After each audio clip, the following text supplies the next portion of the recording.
Hello అండి. ఈరోజు వీడియోలో మనం బ్లౌజ్ ఫ్రంట్ పార్ట్‌కి మార్కింగ్ వేస్తాం కదా! డాట్స్ అనేవి. అవి ఏ విధంగా సింపుల్‌గా వేసుకోవాలనేది ఈ వీడియోలో క్లియర్‌గా చూపిస్తాను. ఎండ్ వరకు చూడండి స్కిప్ చేయకుండా. చూడండి ఇక్కడ బ్లౌజ్ యొక్క షోల్డర్ ఉంటుంది కదా! దాన్ని ఇలా సగానికి ఫోల్డింగ్ చేసుకోండి. ఒకసారి ఇలా స్మూత్‌గా అనుకుంటే ఇక్కడ లైనింగ్ పార్ట్ మీద చూపిస్తున్నాను నేను. ఇలా మీరు స్మూత్‌గా అనుకుంటే ఒక లైన్ అనేది వస్తుంది చూడండి.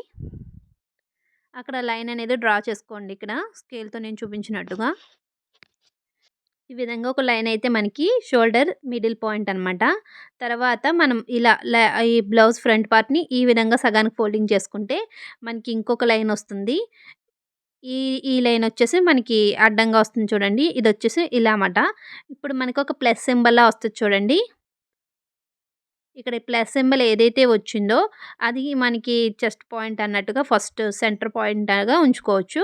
తర్వాత దీన్ని బేస్ చేసుకొని 3 డాట్స్ అనమాట. ఇక్కడ ఇలా క్రాస్‌గా ఒక డాట్ వస్తది కదా! మనకి ఆర్మ్ హోల్ దగ్గర, చంక భాగం దగ్గర అదొస్తుందండి. మీకు తెలుసు కదా! విడ్త్ అనేది ఒక పావించు అలా ఉంటుంది. ఇక్కడ క్రాస్‌గా నేను అది కూడా వేస్తున్నాను మార్కింగ్ అనేది.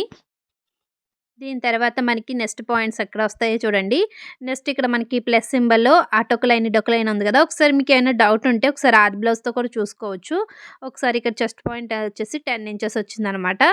హైట్ అవన్నీ కూడా ఒకసారి మీరు చెక్ చేసుకోవచ్చు. ఇక్కడ నుంచి ఇక్కడికి మనకి ఎంతుంది? మాక్సిమం మనం 3 ఇంచెస్ లెంత్ పెట్టుకుంటామండి. ఇక్కడ ఈ పక్కన వచ్చే డాట్ వచ్చేసి 3 ఇంచెస్ పెట్టుకుంటే సరిపోతుంది. కరెక్ట్‌గా ఈ లైన్ మీదకి ఒక 3 ఇంచెస్ ఉండేలా నేనైతే ఇక్కడ లైన్ అయితే వేస్తున్నాను చూడండి. ఇది కూడా ఒక పావించి ఉండేలా మనం క్రాస్‌గా లైన్ వేసుకోవాలి. ఇక ఈ 2 అయ్యాక మనకి మెయిన్ వచ్చేది మెయిన్ డాట్ అనమాట. అంటే మనకి క్రింద వస్తది చూడండి షేపుల దగ్గర ఆ డాట్ అనమాట. దానికోసం మనము ఆల్రెడీ మనకి లైన్ అయితే వచ్చేసింది కదా! మనం ఎంత ఖర్చు పెట్టుకోవాలి? మాక్సిమం 1 ఇంచ్ అయితే సరిపోతుందండి. బాగా హెవీ చెస్ట్ ఉన్న వాళ్ళకైతే 1.2, 1.5 అలా పెట్టుకోవచ్చు. ఇక్కడ నేనైతే 1 ఇంచెస్ పెడుతున్నాను.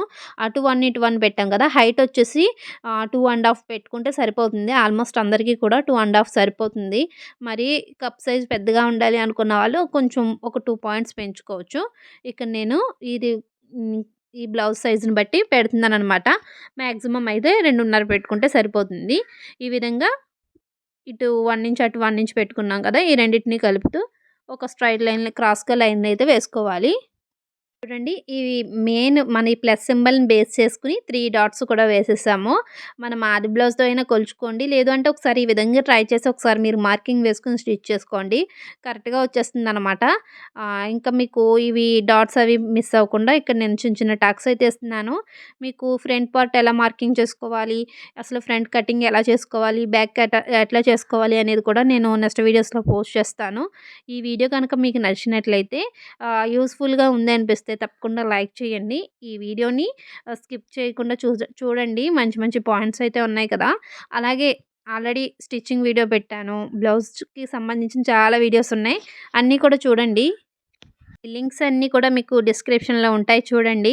ఇక మీకేమైనా డౌట్స్ ఉంటే ఇంకా క్లియర్‌గా కావాలి అంటే తప్పకుండా కామెంట్ చేయండి. వెంటనే రిప్లై ఇస్తాను. నేను కామెంట్స్‌కి ఖచ్చితంగా రిప్లై ఇస్తాను. అలాగే మన ఛానల్‌లో మిషన్ రిపేరింగ్ వీడియోస్ కానీ ఇంకా చాలా చాలా వీడియోస్ ఉన్నాయి. మీకు యూజ్‌ఫుల్ అనమాట. టైలరింగ్ కొత్తగా నేర్చుకునే వాళ్ళకి చాలా యూజ్‌ఫుల్ ఇన్ఫర్మేషన్ అయితే మన ఛానల్‌లో ఉంటుంది.